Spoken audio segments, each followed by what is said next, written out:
It'll produce about 3.2 million kilos per annum.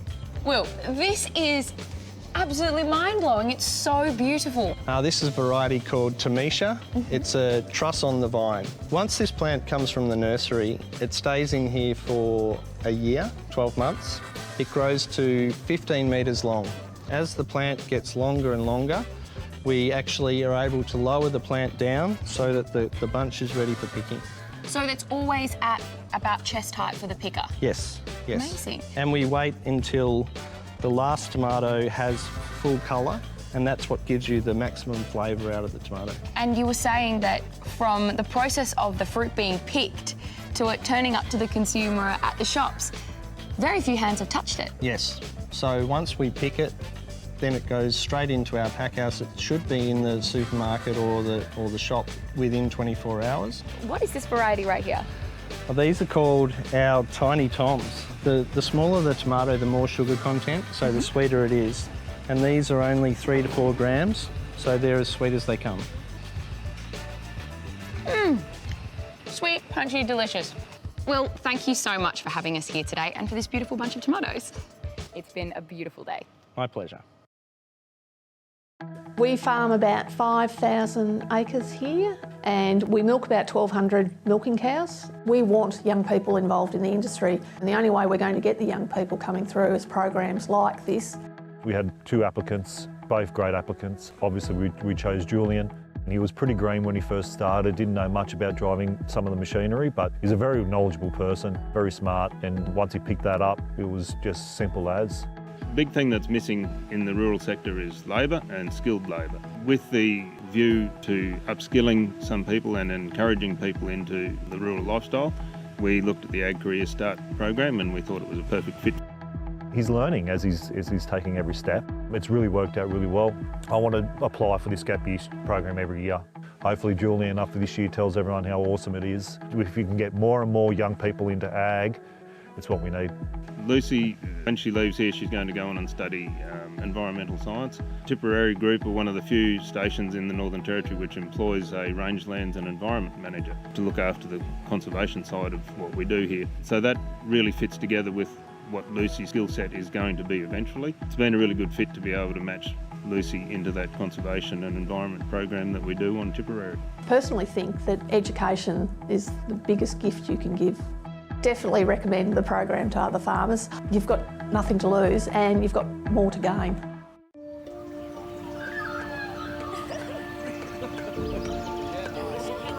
When you think of the future of your business,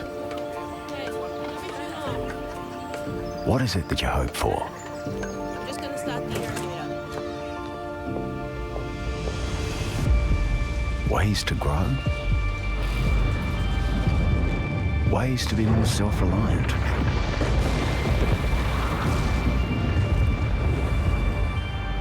And always be one step ahead?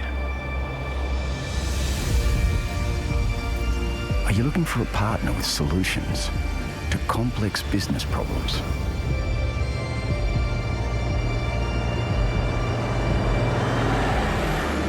Well, no matter your goal, with Nutrient Ag Solutions, we'll help you go further.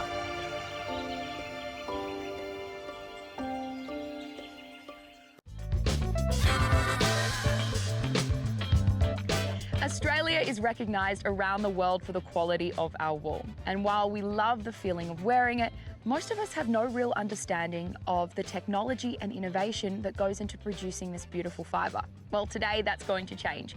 We're here to chat to one of Australia's leading producers of ethically grown luxury merino wool and hear their backstory. So let's go. Tell me, what makes you so passionate about innovation in this space? We're first generation farmers. We're not inheriting the way that our father or grandfather did it. So this gave us the opportunity to start from first principles and think through what's the best way of doing this, and what's the best way that we can attract people to come and work with us as well, and what's the best way that we can then market our wool. One of the steps that you have in innovation is your traceability. Would you tell us about that and also why traceability is important? I formed a view some years ago that it was important that quality control, which there was really none in the industry, was important. We developed a traceability system. So we do that with a wand that is Bluetooth connection back to a central data collector. Once electronic ear tags were available, the first bit of data was the data of that particular animal, and we wanted to capture that and take it right through the shearing process, into the wool classing process, and then through the various bins when we're shearing, that we could get the data on the whole grade of our sheep, from the very best to the ones that we didn't want to keep. And we've now got that system working, and we can give that assurance to anyone that buys our wool that we know and we can verify exactly what's in that bale of wool. Noel, how does it make you feel that wool grown here in Australia is turning up on a catwalk in Milan? We've been to Italy a number of times. We've seen beautiful product made with our wool, and it just sort of, it's mind-boggling. Noel, thank you so much for having us here at Abington Merino today. We've had such a wonderful time learning about all the innovations that you're doing here, and good luck for the rest of the shearing season. Thank you, and it's been wonderful having you guys here.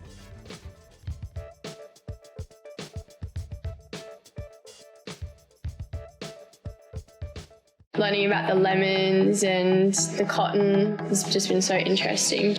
I've been able to learn a lot about the information technology services behind ag, which is a huge industry to everything we do in cotton. I'm very keen just to roll up my sleeves and do a bit of manual work while it's still relevant to my uni degree as well. I've always wanted to have a job in farming and agriculture. I'm keen to get into it and learn and see what happens on the job, and I'm definitely looking forward to learning how to work around cattle and where to stand and where not to stand. I essentially came in to Gav's property with not a lot of skills, and since then I've learned something new every single day. So many people and so many different friendships that you can make. It's like an own little family here. It's been a great experience, not only to learn about ag, but also a lot of life skills as well. So I'm someone who has a disability. Farm's been really good at, in making sure that they're teaching me things in a way that I understand and making sure I get the support I need to get to the same point as somebody else.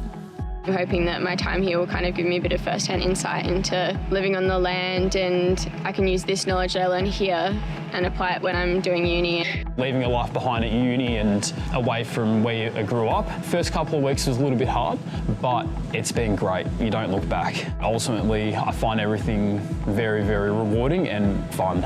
It's an awesome workplace. It's been the best decision I've made, and I don't think I could say any higher praise of the fact that I'm now actually able to work on a farm, experience it, and be doing what I'm doing. It's a dream job. It's definitely nerve-wracking, but it's so worth it. I wouldn't change it for the world. Just the idea of growing the perfect garlic bulb is what excites me, but what a lot of people don't realise is there's about 340 odd garlic varieties on the planet.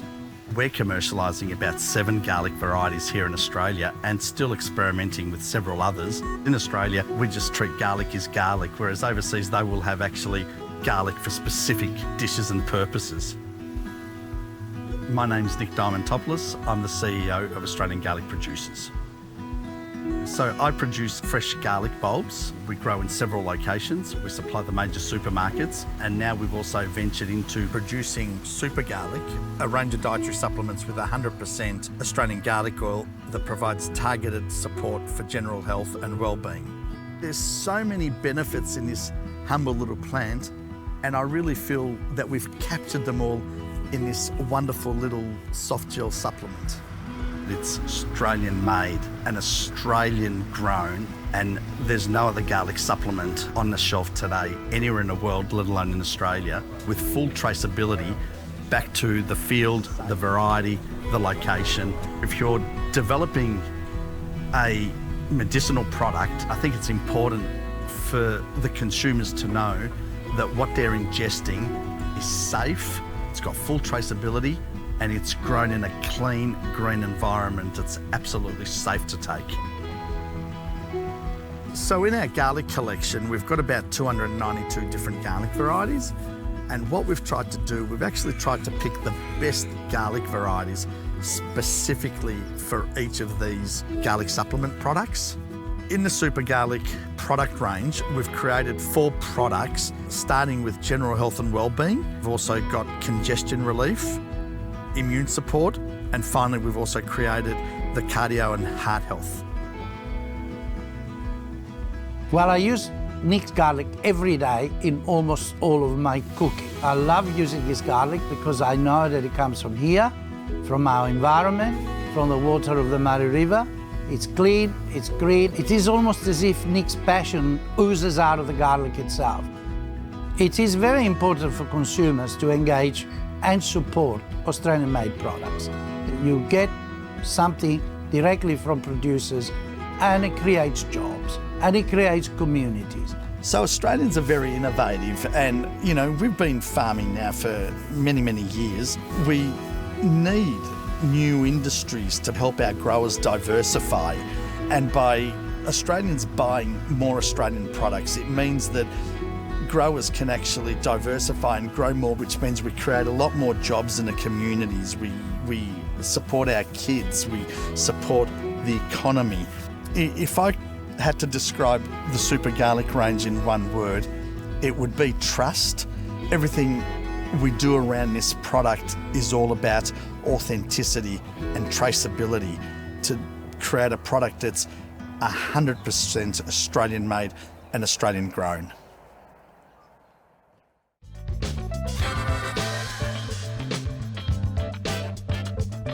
In Australia, we are so lucky when it comes to the quality of fresh, homegrown produce available to us every day. Although sometimes we can take that for granted, not knowing where or how our food is made. But not today. We are going to take a look at the latest technologies and innovations Aussie farmers are using to create delicious and nutritious fresh produce. We are so lucky to be visiting the team here at Flavorite to hear their backstory. So let's go. So Will, where are we right now? We're in the Flavorite nursery. In this incredible greenhouse, there is so much incredible technology. Yes. Tell us about the big booms that come up and down these hallways and why they're important for the plant's health. In the nursery, we put in world-class boom system, which enables us to water the plants from above. We also can pollinate the plants. We can use the booms which have a fan system to run backwards and forwards, so you can actually pollinate the flowers before they go into the greenhouse. Mm-hmm. And we also have ebb and flood floors, so we can actually flood the floor with water that comes up and waters them from underneath the cube. So we can recycle all of our water. We give the plant the nutrients it needs, so that is something that you can't do in the soil. We can give all those nutrients, and then we actually collect all that runoff. We treat it with what's called a UV. So the UV means that we can take all the pathogens out of the water and we can reuse that water. So all of the water that we use, nothing goes to waste. We collect all the water off our glasshouse. It goes into 2 dams here. We have 2 big dams. We store up to 200 megalitres of water, and we use that water. We also have bore water available too if we need. What the plant needs is it needs sunlight. That's the only thing that we don't actually have control over, but we can then control the heating. We have a heating system below us. It's all hydronic heating. That's hot water, so we can create the temperature that we need. We calculate how much light we have, and the plant needs a certain amount of temperature depending on the light and how many fruits are actually on the plant as well. If you actually look up above you, we have what's called diffuse glass in this greenhouse. So it's a haze glass, which means that when the sunlight hits the glass, it spreads the light. So if you look at the ground, you'll see there's no sharp shadows. And what that means is you get the maximum light production. We also have a misting system, which means that in summer in Victoria, we can get very low humidity outside. We can actually keep the humidity higher in here. And we have a screening system, so we can cut the light away when it's very intense. And we can also use it as night to save energy. So it helps with keeping the greenhouse warm during the night time. So what's the sustainability impact of growing inside a glasshouse? Well, what it means is that we can produce all year round, so we're not affected by the outside climate, the cold, the rain. That means that our product is the same all year round, but we also can give a full year round production. Will, thank you so much for having us here at Favourite today. It's been an absolute pleasure. My pleasure. It was great having you here. And good luck with all your future innovation. Thank you.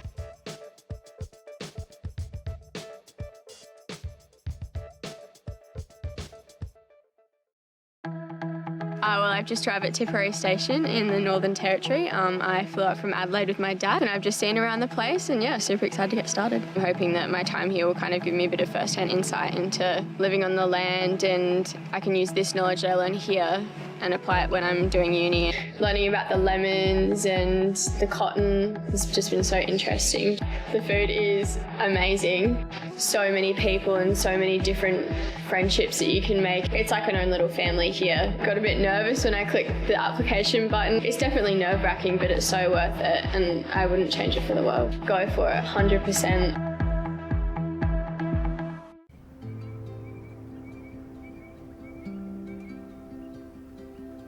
Australian agriculture is a backbone to our country economy, which means we have to be very careful with our soils. Our soils are delicate. We're in a drier landscape. You have a limited window of opportunities for getting crops in the ground, which makes it more imperative to have reliable equipment designed to ensure maximum seed germination and crop vigour. Australian farmers heavily rely on Australian-made technology, because most Australian manufacturers were farmers. The strength of, farmers providing equipment for farmers, you're providing services that are trusted and proven. Our knowledge of the soil types becomes integral to be sure that we're providing a portfolio of tillage and seeding equipment that applies to the soil we're selling it into. C&H Industrial manage both the Horde Bagshaw brand and K-Line brand in Australia. Over time, agronomists have provided a wealth of knowledge around best practice farming, and through the two brands we've been able to have a leading edge tillage product through the K-Line brand, and on the seeding side we have the Horde Bagshaw product, which is again arguably one of the oldest farm implement companies for Australia. We focus on building the most reliable, durable machines that we can, that are built and designed in Australian conditions for Australian conditions. So these are things that people use to go out and feed and clothe the world. And so reliability and durability are the most important things that we can do, and we try and do it every day. Farmers, this is their livelihood. They need equipment that can go through harsh Australian conditions, and they know they can rely on K-Line and Horde Bagshaw products to get them through the seeding season and give them the outcomes that they desire. So here at Horde Bagshaw, we make four of probably the most iconic products in Australia: the Scary Bar, our air seeders, the PSS, and our Greater Scraper line. One of the things that makes Horde Bagshaw so unique is they're one of the oldest manufacturing companies of agricultural machines in Australia, going back to 1838. Having that history, having that experience that comes from having that sort of time in the business gives you a great level of understanding. The other thing, being a part of C&H Industrial now, we now have that big business global scope with local experience. It's the best of both worlds, really. With the cost of fuel and the acreages that we farm in Australia, the goal is to provide the most efficient operation we can, which the speed tiller has actually really filled that niche for. I feel having a local manufacturing facility right in amongst the farms, our whole team here is very much customer focused. We spend a lot of time in the field with the farmers, in both developing equipment and maintaining equipment for the farmer. This empowers our engineering team to develop products suitable for the marketplace, because agriculture runs to the roots of our foundation here as a team. I think agriculture is truly a part of the identity of what it is to be Australian. It's a huge focus for C&H Industrial to have people that have come from the land and understand that, because you don't have to look very far to find people that either farm themselves or have come from a family farming background. And we know our customers, we work side by side with them, and we are customers ourselves. We have people here that buy our machines, and I think if you design and build something from the ground up for these conditions, it's the greatest testament that you can is when people actually believe it. There's a real pride of having a locally produced Australian product. When people turn up to whether it be Horde Bagshaw or K-Line, they're proud of what they're contributing to building Australian-made products and continuing Australian-made manufacturing. The value in putting that Australian-made logo on the machines that we build here today it's a recognition of the heritage and the commitment to being a part of Australia and being a manufacturer in Australia and doing things that are hard, but doing them because they're right. Being a local manufacturer, it's integral to our success. Not only is the product built to withstand the demanding conditions, but it's a locally supported product, which the Australian farmers really appreciate.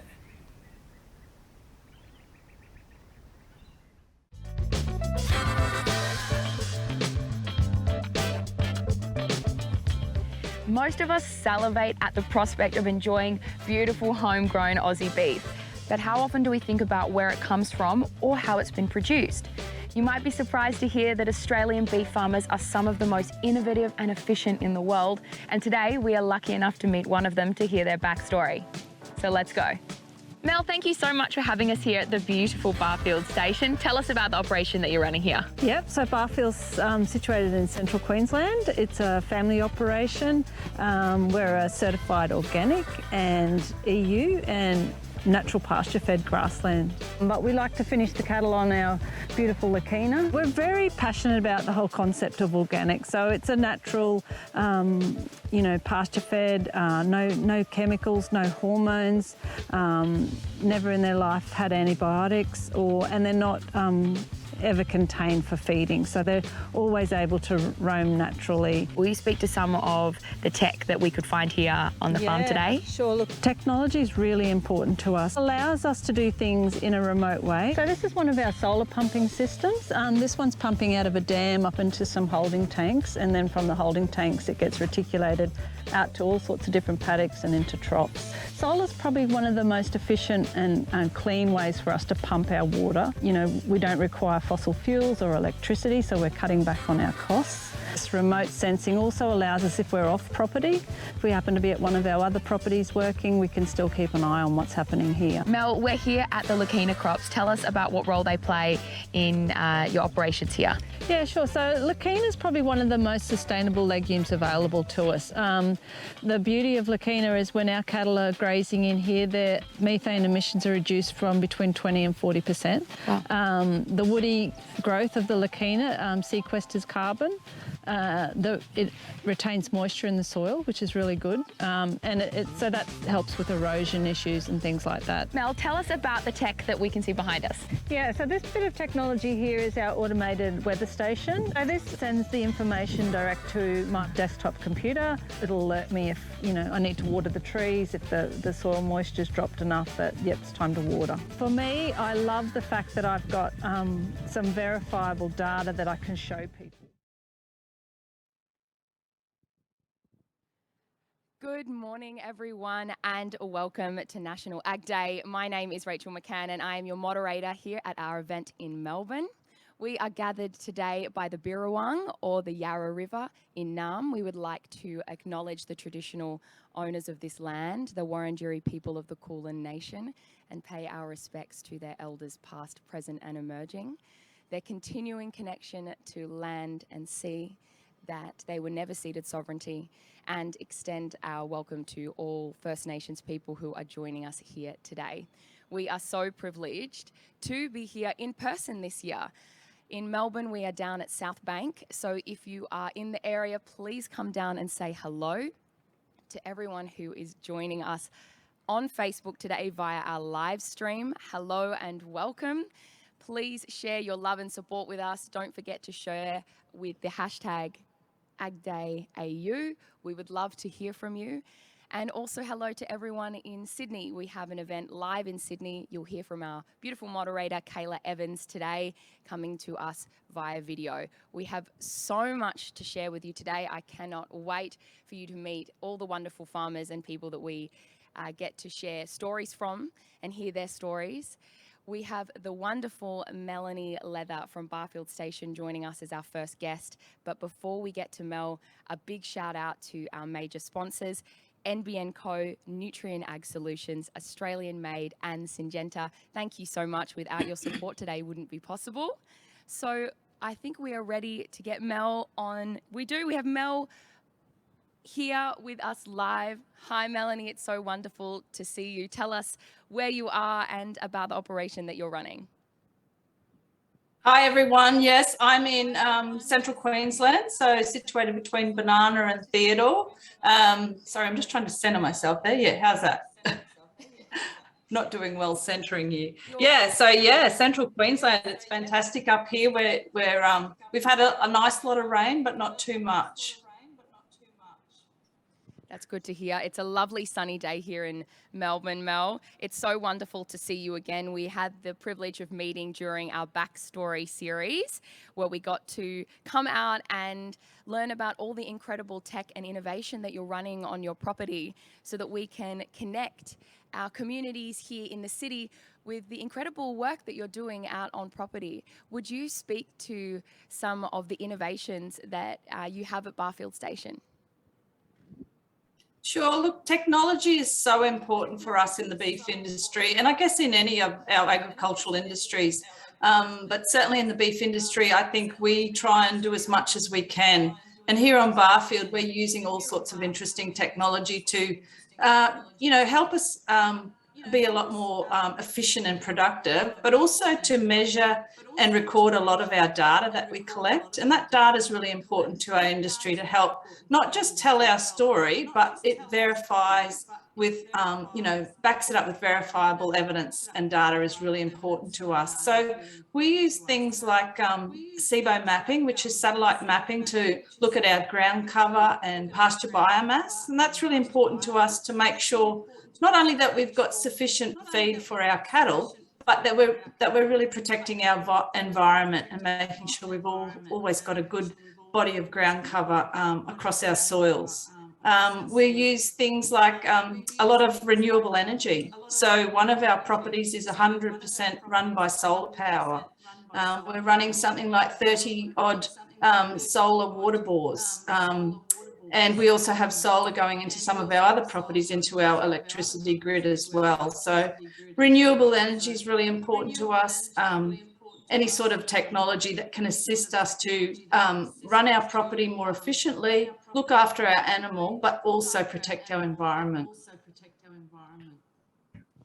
The solar that you have set up on the property is absolutely remarkable, and I was fascinated to see the different ways that you can use it to power your water supply and manage the resource in that way. That was really quite amazing. Would you speak to the soil carbon project and what you're doing around sustainability in that space? Yeah, sure. So sustainability is another one of those things that's front and centre for us every day. And when we talk about sustainability, we talk about looking after our animals, our environment, our people and our business. So we're very excited to be registering a soil carbon project here at Barfield, and we're investigating registering a human-induced regrowth vegetation project at one of our other properties. So we're really aligned ourselves with the red meat industry's goal to be carbon neutral by 2030. And so part of that journey has been investigating how we will register these carbon projects with the Emissions Reduction Fund. We want to have something that's gold standard. And of course, that is across Australia, the gold standard, and across the world, really, the gold standard measure. So here at Barfield, the Soil Carbon Project, we'll be looking at ways that we can increase soil carbon on this property and be able to, once again, back that up with verifiable data and evidence. And one of those projects is through the Lakina that you've planted on the property. Will you speak to that too? Yeah, sure. So Lakina is one of my favourite topics, and I think it's a magnificent feed. Lakina is one of the most sustainable legumes that we have available to us in the beef industry. And here at Barfield, we've got around 5,000 acres of Lakina planted. So this is a really, it's a drought tolerant plant. So we know that when we get really hot and dry here, which we do experience here in central Queensland, that Leukina is going to be there as a very high protein source for our cattle. When cattle feed on Leukina, they can reduce their emissions between 20 and 40%. So that's fantastic for our climate story. And the woody growth of the Leukina sequesters carbon as well. So, and because it is a deep-rooted plant, it holds soil moisture, prevents erosion, and that's really important to us. We want to keep those valuable high nutrient soils on property. We don't want to see them running off into the waterways, because up here in central Queensland, of course, we're in part of the Great Barrier Reef catchment. And so it's really important to us that we don't get any sediment runoff of our property as well. Yes, your commitment is remarkable, and there's so much integrity with that project. Mel, tell us about traceability and biosecurity. What does that look like on the property, and why is it important to you? Yeah, look, traceability, I think Australia, it leads the world in traceability, and I'm very proud of that. In Australia, we have a system called the National Livestock Identification System. And what that means is every one of our animals at branding, so pretty much not long after birth, between 6 and 8 weeks of age, they get an electronic ear tag in their ear, and that identifies them for the life of that animal. So we know that every time that they come into the yards, we read them with an electronic device reader, and we record them on a little computer system, and we can tell you everything that's occurred with that animal for its entire life. So whether we've had to give it treatments, we monitor its weight gains, and basically the general health of that animal. And because we have properties apart, we shift animals, obviously, between properties, and we trace those movements. So whatever movements those animals make, we're tracing them, tracking them, and they're recorded on a national database. So, you know, it's a really important, and it's got a lot of integrity behind it, this system.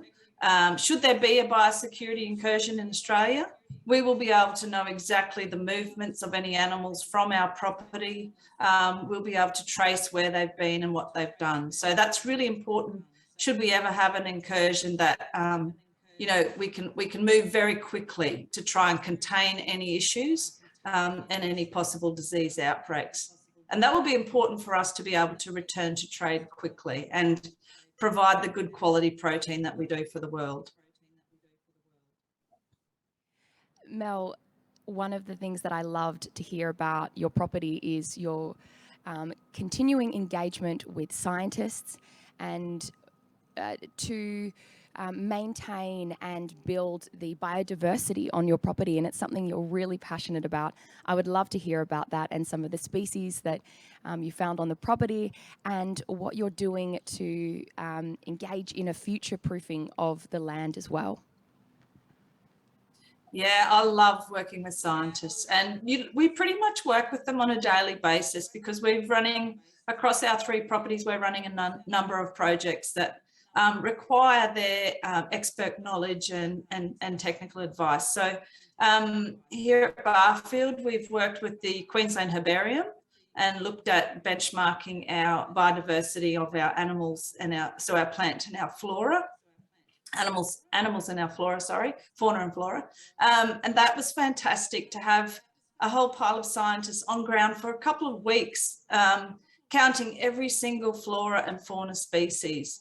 We then put up 40 cameras that tracked the movements of those animals over the 24-hour period. So it was just incredible to see the diversity of species that we had on our property.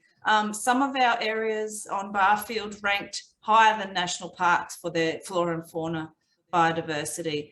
Then we had other areas where there was a few gaps, and that was really important for us to identify those gaps, because we can now go in and make the appropriate changes to see improvements in those flora and fauna species numbers. So we're excited to be doing that.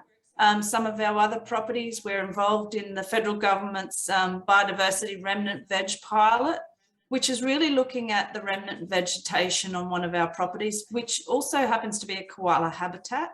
and contains a endangered flora species. So we're going to be very carefully monitoring that over the next 10 years and beyond with the federal government to make sure that the management decisions we're doing on ground there are going to continue to increase that habitat for koalas, look after those endangered flora species, and hopefully, you know, expand that across the entire property. So we understand that, you know, remnant vegetation is really important to us to not only manage our property and look after our animals, but the native species as well. So yeah, look, scientists are absolutely critical to our operation, and we really appreciate that we have some magnificent scientists in Australia that we can work with, and actually across the world. So we are working with scientists globally as well on some remote technology, looking at, once again, our carbon levels in our soil remotely. And we're also looking at our hydrology, so what's happening under the ground with our water as well. So look, there's just, yeah, it's just fantastic to work with these people, and we really, really enjoy that part of our work.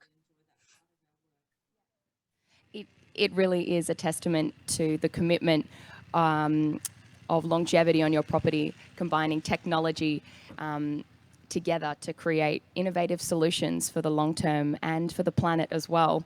But Mel, before we have to say goodbye to you, we would just love to hear from you. It's National Ag Day today. We are engaging our urban communities with our farmers. Is there anything that you would like to say to everyone listening at home? I can speak to how delicious and wonderful the produce you make on your farm is and how passionate you are, but if there's anything you would like to say, we would love to hear from you. Yeah, look, I'm just so pleased that we have the opportunity to talk to people in the city about how important agriculture is to us here in Australia. But I recently travelled overseas to Ireland to a global alliance for sustainable livestock. And I realised there, with 40 countries represented, how important the work we do here in Australia is to the world. Food security and food nutrition is absolutely critical for us to look after, you know, the health and well-being of people, not just here in Australia, but all over the world. So I feel like we've got a real responsibility here in Australia to get it right. 70% of our product in the beef industry is exported.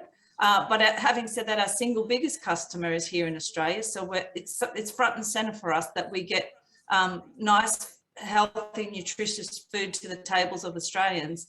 But once again, there's that responsibility that we need to be providing this right across the world. So thanks for supporting our industry. And I look forward to talking to you all more further at some point. Thank you so much, Mel, and have a wonderful day. Happy National Ag Day. Happy National Ag Day, everyone. Thank you.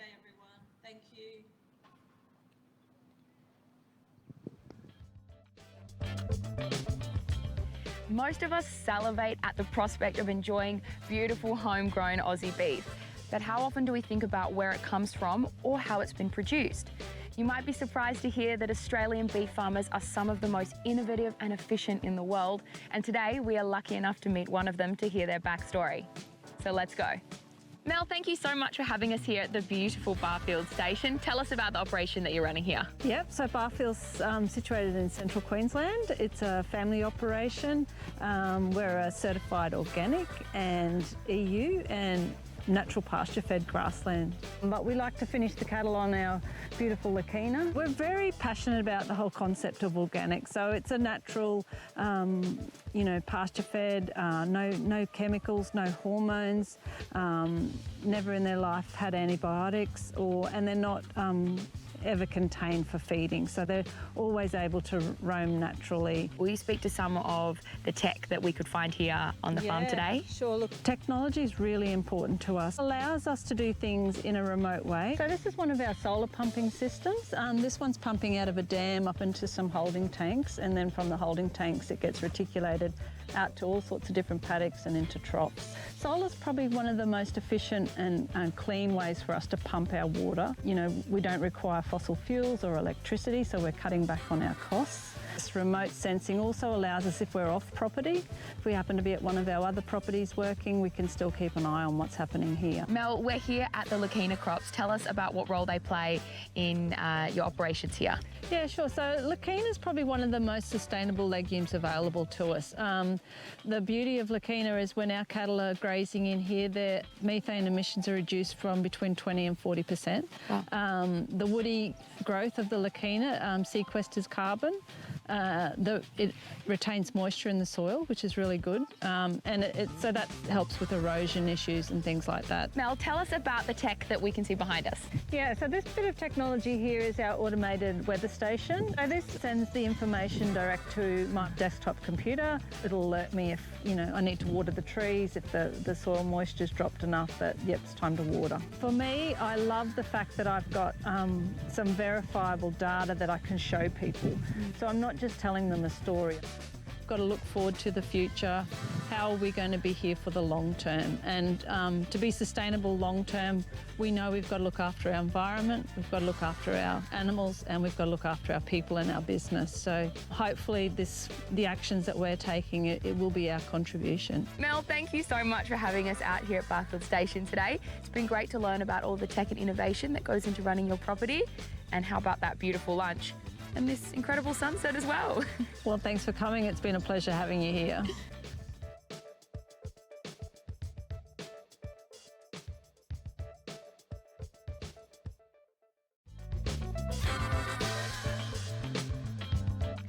Australia is recognised around the world for the quality of our wool. And while we love the feeling of wearing it, most of us have no real understanding of the technology and innovation that goes into producing this beautiful fibre.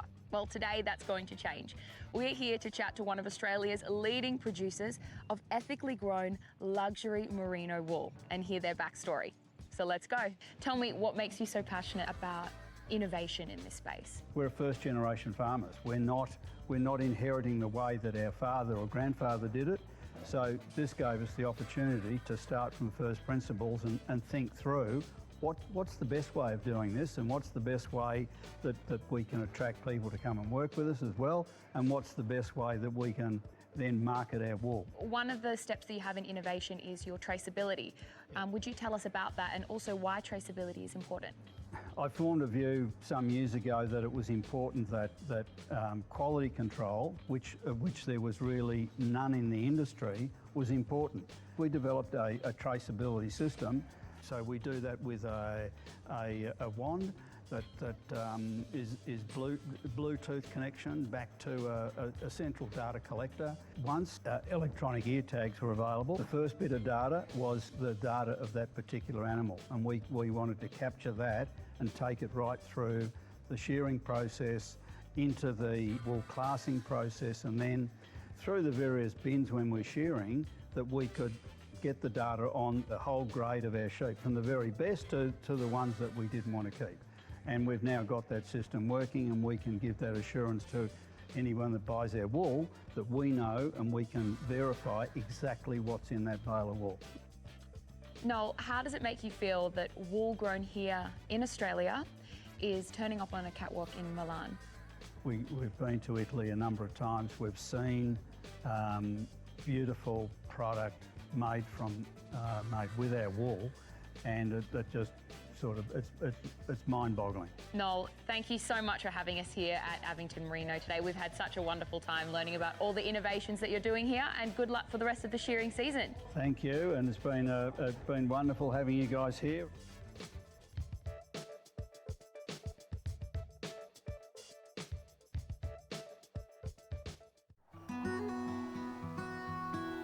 Just the idea of growing the perfect garlic bulb is what excites me, but what a lot of people don't realise is there's about 340 odd garlic varieties on the planet.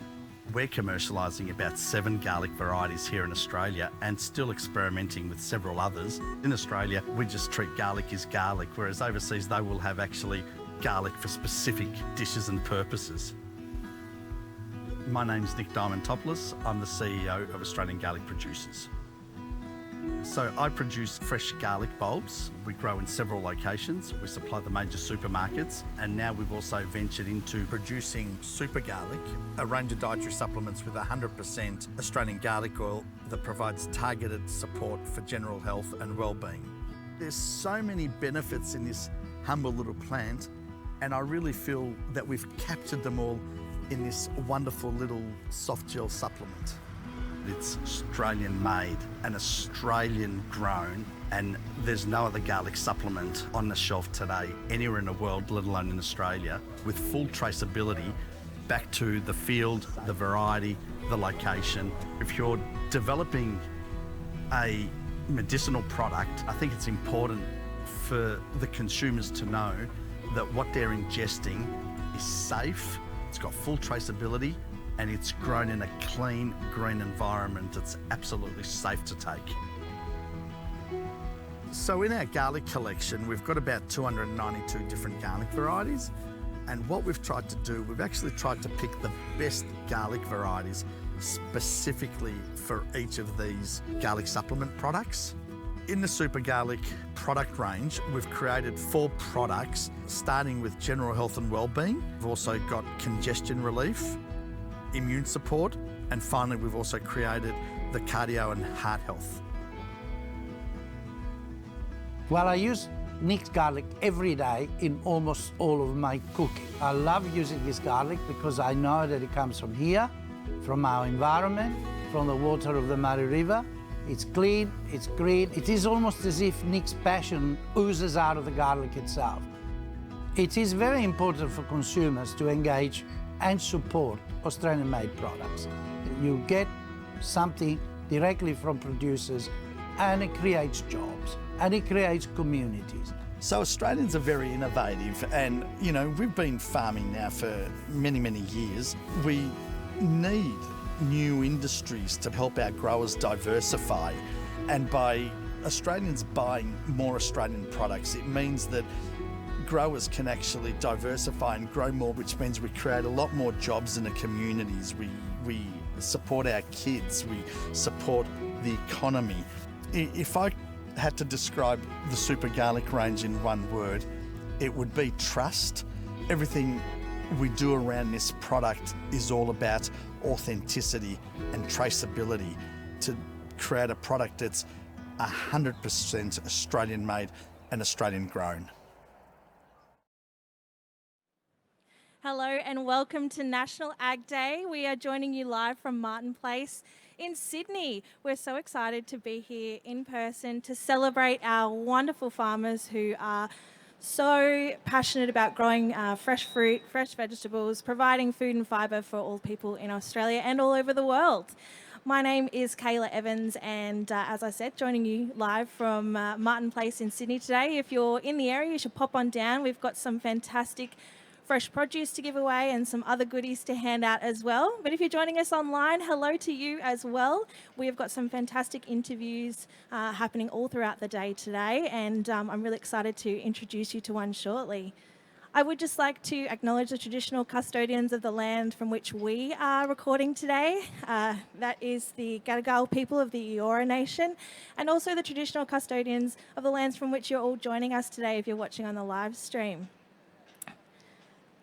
National Ag Day is a really important day to celebrate the hard work of our Australian farmers, and personally as someone who works for the National Farmers Federation and gets to work with Australian farmers every single day, I'm so thrilled that we get to be here in person and just spend a little time loving on our fantastic Australian farmers.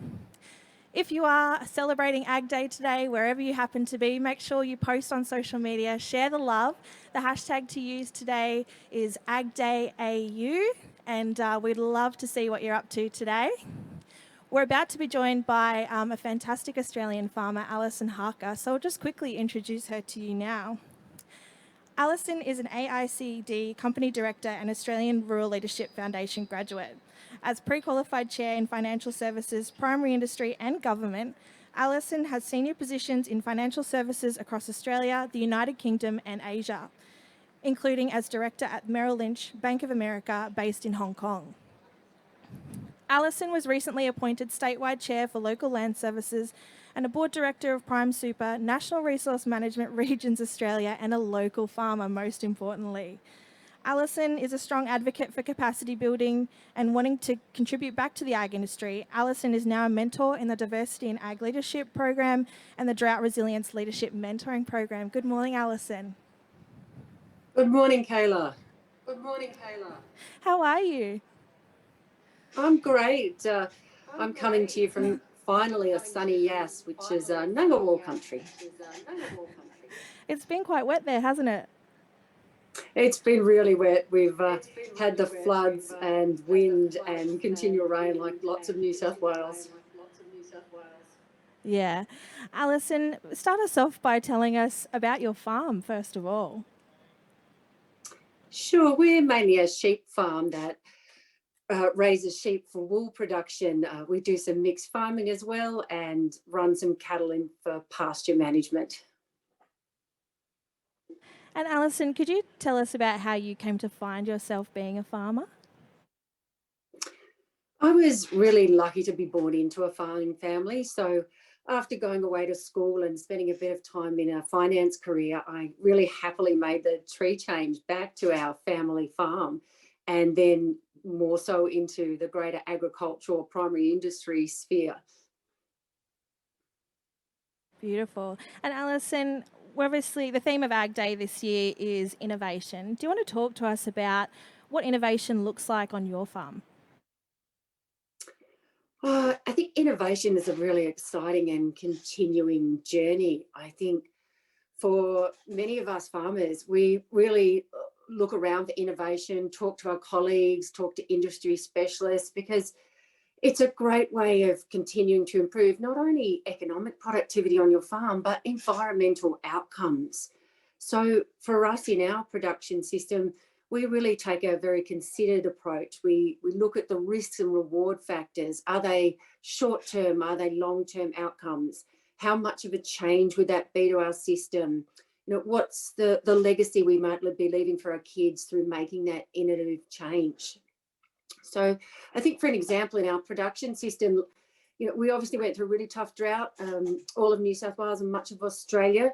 So for us, being I suppose, a more established farming family, you know, that had been doing things a certain way for a number of generations, the drought gave us a time to sort of sit back and reset. So we really thought about, you know, when we restock, what's that going to look like? How are we going to manage it? What type of sheep should we consider restocking with? So we chose a different type of sheep to restock with that had a broader back that we thought we could manage more easily given things like fly strike. And you know, in these really wet conditions, we're really happy that that choice has sort of paid off and those sheep are managing really well in the current environmental conditions. I think something you're talking about there, Alison, is the resilience of Australian farmers, particularly through times of drought. As someone who's a mentor on the Drought Resilience Leaders Mentoring Program, do you want to talk about, you know, the real gumption that Australian farmers have? It just amazes me every day when I speak to some of these farmers and the energy and effort they continue to put in. You know, natural disasters have been front and centre for us for a number of years, and you know, they use innovation to continue their journey in farming, to produce amazing food and fibre for our country and to export internationally. So I suppose the journey I particularly enjoy seeing over the last couple of years is the way farmers and producers and land carers have really started working together and supporting each other for a very symbiotic and mutual benefit. You know, that we get a really clear environmental benefit, along with better production. And, you know, as custodians of land, you know, it's really exciting to know that we're going to leave it potentially better than we found it. Yeah, absolutely. I couldn't agree more. Alison, you've obviously had some really important roles all over the country, all over the world, rather. Could you maybe talk to us about how you think those roles and that outside expertise has helped you to be innovative on your farm? Sure. I think I've been a really grateful recipient of a lot of training, whether it be sort of financial management training, governance training, systems and processes. And coming back into a farming role, I used every single one of those skills. Farming is such a complex environment to work in. I think it's potentially one of the most challenging and rewarding businesses that you can be involved in. So I'm very grateful for that experience. And I know a lot of farming families also encourage their children to go out and have some experience in different industries to be able to bring that back to their potential future farming career. I mean, for me, one of the most rewarding things was bringing my children back to regional New South Wales and bringing them up on a farm. I mean, it's such a great place to raise your kids, and the community around you is so supportive. Alison, I'm really interested to know, you've got young kids. What are you telling them about the future of farming?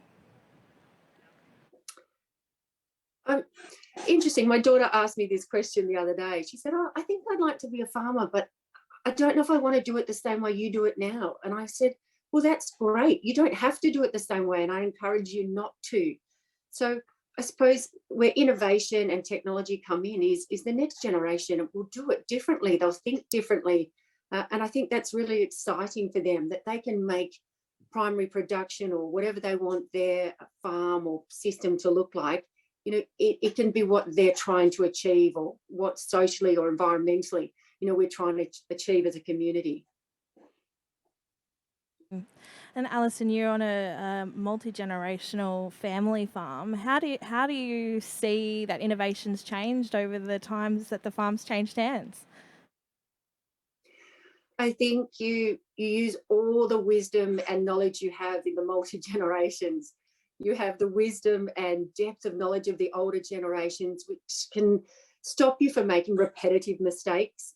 They've seen it before, and they can sort of give you great advice. I think then you have the energy of a new generation trying to come in and use technology and innovation to enhance what they're doing. And then you have the eyes of the next generation, which really look, in terms of social responsibility and environmental sustainability. So for me, I think we're really lucky to have multi-generational eyes on our production system.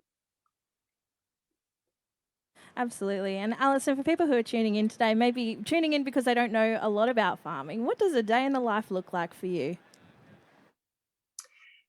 I think it can look like 4 seasons in one day. You may be out there getting wet, sunny, windswept, but it's just such a great place to be, out and about in the green, trying to make the soil or the stock, as healthy and robust as you possibly can. It's a truly enjoyable role. As we know, it can be really tough, but equally really rewarding. So I would say that people go and visit one of your farms, go to your local community, have a look at the produce they're creating. It's really amazing in terms of some of the types of technologies they're using, and the actual product itself in Australia. They're delicious. And Alison, have you got any sort of projects or undertakings happening on the farm at the moment, really focusing on that sort of environmental space? Yeah, we've been working with Greening Australia for about 20 years now, really looking at how to regenerate our farm. And we've done it predominantly through shelter belts. And every day as you drive past the farm, you can see that where they've grown and developed, and you can see the wildlife come back, whether it's insects or birds. You can see the benefit for water management of these shelter belts, biosecurity management, and stock, the shelter belts that they add. So I think for us, continued environmental management will be ongoing. And I always ask around the communities and look at all the various natural resource management groups at what they're undertaking and why, how they can connect, not just to our production system, but how we can connect into the whole of landscape or the whole of catchment. So for us, that's always been a priority and something we'll continue to focus on. And Alison, as someone who works quite extensively in that natural resource management space, can you talk to us about we've touched on it a little bit, just how proactive Australian farmers are about managing and preserving and helping their land to flourish? Australian farmers are so proactive in this space. Like I said, it impresses me, some of the ideas and concepts that they're adapting. They're really trying to protect their waterways, whether that's fencing them off or restoring them or making sure that a habitat, is in a really healthy and sustained framework, to just how they really invest in their soils. That's become such a huge focus of the health of soils, because we know that's where so much of both the productivity and the environmental landscape really hits. So I think farmers are continuing, producers are continuing to work on this day by day and learn from each other and learn from the science and technology that's out there. I think, as some of the others mentioned, it's very data driven now, and it's really helps producers put in a baseline so they can see if their technology or the practice and change management they've put in is actually working. So, working with scientists and people in the data space is really important. Alison, any parting words for us on this National Ag Day? Anything you want to share or hope that the viewers leave with today? Well, it's just, we are so lucky in Australia to have such a great environment to live in and to produce in. So I just hope